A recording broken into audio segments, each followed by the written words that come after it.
Days after President Trump ended weeks of suspense on the Iran nuclear deal, we cannot and will not make this certification. His administration is defending a decision that could unravel yet another major component of former President Barack Obama's legacy, a pact that put a 10-year freeze on much of Tehran's nuclear activities, but left Iran's missile program and other issues unaddressed. We have to hold them accountable. They can't be continuing to support terrorism around the world like we are seeing they do. They can't continue to test ballistic missiles, which will lead to a nuclear Iran.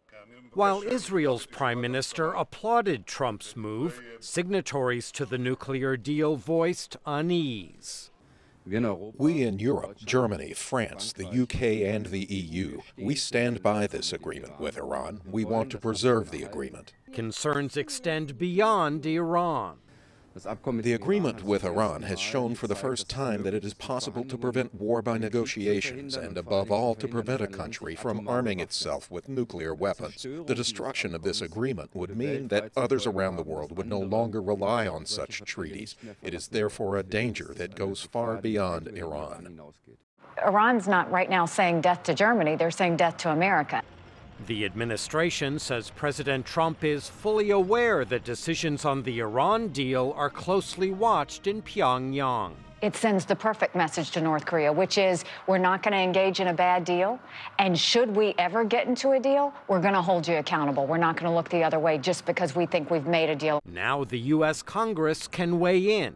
While many Democrats criticize the president's move, prominent Republicans see it as an opportunity to fix a flawed pact. Under the agreement, Iran has what I call a patient pathway to developing a nuclear weapon. So we ought to try to fix that, and that's what I hope that Congress will do, and I hope that the president will consult more fully with our allies, since this is a multilateral, not a bilateral agreement.